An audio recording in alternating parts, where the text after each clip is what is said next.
Bonjour, dans cette vidéo je vais vous parler de la température de service du vin. Il y a une citation que j'aime bien qui dit qu'il n'y a pas de grand vin, mais qu'il n'y a que des grandes bouteilles. Ce qu'il faut comprendre par là, c'est que d'une fois à l'autre, un vin que vous avez l'habitude de goûter ne va pas se goûter de la même manière.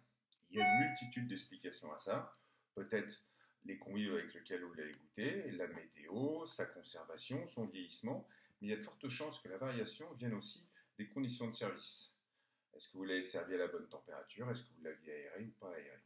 Donc je vais essayer de vous donner quelques clés et quelques conseils pour amener vos bonnes bouteilles à la bonne température.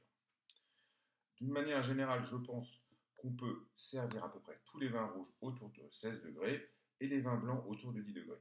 Je vous donnerai après un peu plus en détail les variations qu'il peut y avoir en fonction de l'origine des vins. Mais déjà, si vous respectez cette règle-là, vous ne ferez pas de grosses erreurs. Il faut savoir qu'en fait, un vin peut être sublimé à la bonne température et vous pouvez passer complètement à côté si vous vous trompez de 3 ou 4 degrés. Alors maintenant que vous avez ces informations, comment on fait pour arriver à 16 degrés pour les rouges et 10 degrés pour les blancs? C'est très simple, vous allez utiliser votre réfrigérateur. Votre bouteille de vin rouge est dans la cuisine, environ à 20 degrés. Vous allez la mettre dans votre frigo qui lui est à 8 degrés pendant environ 1 heure. Et durant cette heure, la température va passer de 20 à peu près 16 degrés. Lorsque vous le sortirez, il sera prêt à être servi.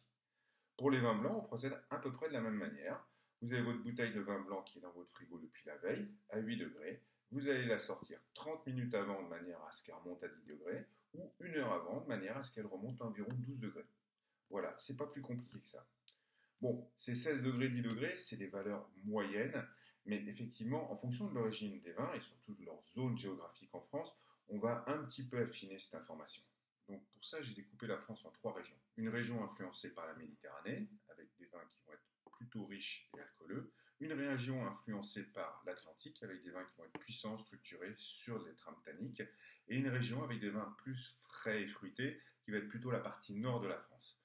Donc si je prends un exemple, par exemple un Bourgogne, un Nuit Saint-Georges 2017, dans un millésime relativement classique et assez frais, je m'aperçois que le vin titre 13 degrés d'alcool, c'est tout à fait normal. Là, on est sur des vins qui vont être sur la finesse aromatique, avec une belle fraîcheur, qui n'ont pas forcément une trame tannique énorme, donc j'ai pas besoin de monter trop en température. Au contraire, je risque de perdre un peu ce côté aromatique et cette subtilité des arômes. Donc un 15-16 degrés, ça sera parfait pour un Bourgogne. Si maintenant je passe à Châteauneuf-du-Pape, là donc je suis dans le Rhône Sud, là il y a beaucoup de soleil, donc beaucoup de sucre dans les raisins, et à la fin beaucoup d'alcool dans le vin, surtout sur un millésime 2016.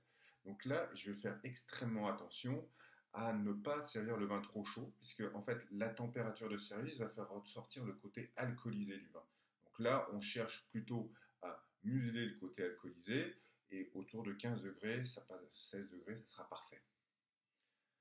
Enfin, maintenant, si je vais sur la région influencée par l'Atlantique, là j'ai choisi volontairement un Cahors, dans une très belle référence, là c'est un peu plus subtil, parce qu'on a des vins qui ont de la structure, donc si je les sers trop froid, ils vont être étriqués, le côté amer et très tannique va ressortir. Si je les sers trop chaud, on a quand même des vins qui ont une belle dimension alcoolique, puisqu'on est à 14 degrés, on va avoir ce côté brûlant qui va ressortir. Donc là, on va vraiment rester autour de 16 degrés. Il y a un point important aussi à garder en tête, c'est qu'en fait, quand vous sortez le vin à 16 degrés, le fait de le verser déjà dans le verre qui est à température ambiante, le vin va prendre 1,5 degré. Si vous ne jetez pas sur le verre instantanément, il y a des chances que le vin prenne encore 1,5 degré. Donc en fait, vous allez vraiment le consommer autour de 17 degrés. C'est vraiment important de ne pas trop dépasser 18, 19, 20 degrés. Là, il y a très peu de vins qui résistent. Un cas particulier sur les vins rouges, les vieux millésimes. Donc là, j'ai ressorti une vieille référence, un Saucian d'Aumalène 1988. Euh, dans ce cas de ces vins de Bordeaux qui ont une trentaine d'années, l'aspect tannique est fondu, les vins sont à maturité, on peut les consommer un petit peu plus chaud, on peut monter à 18 degrés. Là, la gamme aromatique sera bien conservée et on n'aura pas de problème d'alcool, puisqu'à l'époque déjà on était sur des étiquettes à 12 degrés 5, c'était avant le réchauffement climatique, ça n'a plus rien à voir aujourd'hui. Donc c'est des vins qui peuvent tolérer une température un peu plus importante. Maintenant parlons des vins blancs, donc là c'est plus simple, il y a deux cas de figure. Les vins blancs du Nord, donc un Chablis 2017, donc des vins qui sont vifs, frais, pas très alcoolisés. C'est surtout pas nécessaire de les servir. Il ne faut surtout pas les servir trop froids. C'est des vins qui vont être parfaits autour de 12 degrés. Et enfin, l'autre type de vin qu'on va rencontrer en France, c'est des vins qui sont plus sudistes, donc qui sont plus sur la rondeur, qui ont moins d'acidité. Donc là, ceux-là, on va chercher à les refroidir un petit peu plus, autour de 9-10 degrés, de manière à maîtriser la dimension alcoolique que ces vins sudistes ont, et à leur garder un peu de fraîcheur physique qu'ils n'ont pas forcément en termes d'acidité. Donc voilà, pour faire simple, ça passe autour de 16 et de 10. Les vins rouges très riches de la Méditerranée, un peu en dessous de 16. Les vins de Bordeaux, un peu au-dessus de 16, autour de 17 degrés. Les vins de la partie nord de la France, donc que ce soit le Beaujolais, la Bourgogne, la Loire, autour de 15-16 degrés. Gardez bien en tête que vos vins vont se réchauffer dans le verre et que vous allez très vite à 17 ou 18 degrés. Pour les vins blancs, tout ce qui est dans la partie nord de la France, Chablis, Loire, Alsace, on peut les servir un peu plus chaud, donc une douzaine de degrés. Tout ce qui va être très riche, je pense à Châteauneuf-du-Pape blanc, à certains Languedoc ou Roussillon, où il y a beaucoup d'alcool, on les sert un peu plus frais, autour de 9 degrés. Dernier point, les champagnes, c'est comme un grand vin blanc du Nord, c'est comme un grand Bourgogne. Un grand champagne, ça se boit autour de 11-12 degrés. Si vous avez acheté une belle cuvée millésimée et que vous la sortez et que vous la buvez en sortie de frigo, vous allez passer totalement à côté. La sortie de frigo pour les champagnes, c'est pour les bas de gamme, les trucs pas top.